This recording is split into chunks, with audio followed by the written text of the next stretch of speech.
Mas antes eu quero abordar com você a própria palavra, o vocábulo, casamento.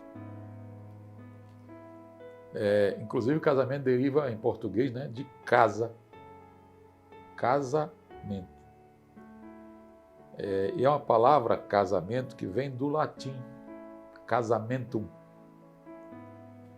E que fala, é muito interessante isso, fala de uma habitação instalada em um terreno. E a ideia aqui nesse dicionário, dicionário etimológico, diz que é o primeiro passo, essa casa instalada em um terreno, é o primeiro passo para se ter uma relação boa, evitando, é muito interessante essa colocação aqui, evitando confusão com as famílias.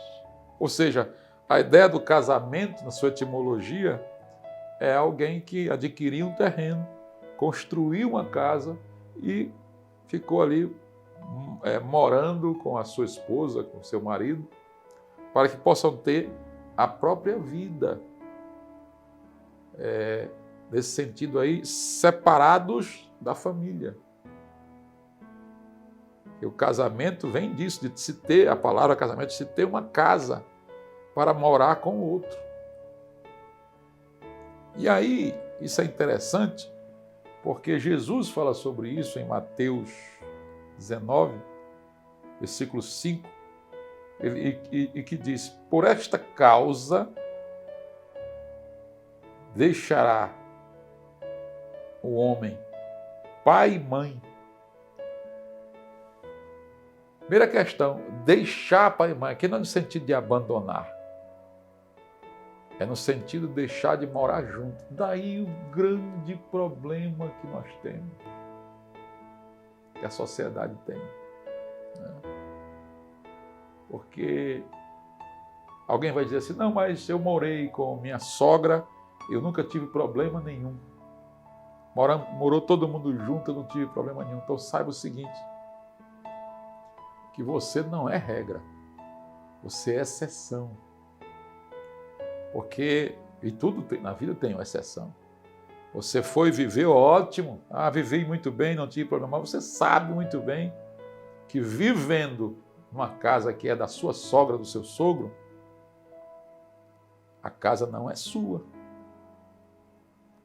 E com certeza alguma dificuldade você teve nesse sentido, por a casa não ser sua. A não ser que, né, tem gente que é assim, se for, não tem consciência disso. Não chegou a acender a luz para ter consciência. Não, a casa não é minha, a casa é da minha sogra, do meu sogro. Então, quem já tem essa luz, esse entendimento, diz, não, ele está bem, me trata muito bem, nós nos damos muito bem, mas eu não tenho minha casa. Mas alguém que diz, não, mas a minha vida com sogro e sogra foi uma vida maravilhosa, é uma vida muito boa, é exceção. Porque a regra é essa aqui. Deixará o homem pai e mãe. E aí diz, e se unirá à sua mulher.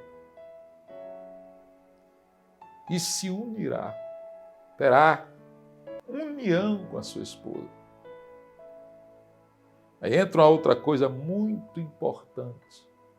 Quando nós nos casamos, a ideia tem que ser justamente de eu vou me unir com a outra pessoa, debaixo da bênção de Deus.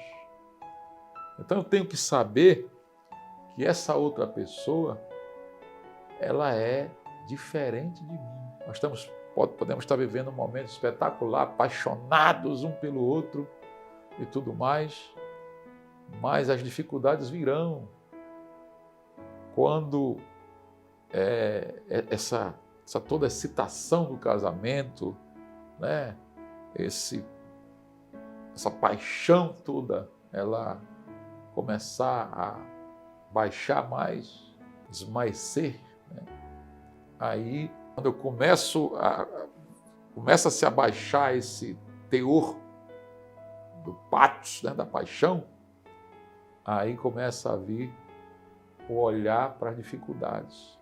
Mas quando eu tenho consciência de que isso irá acontecer, mas tenho consciência de uma união, não só física, mas uma união espiritual, aí eu começo a entender que eu tenho um compromisso com aquela pessoa, ela tem comigo, juntos, em unidade, nós temos um compromisso com Deus.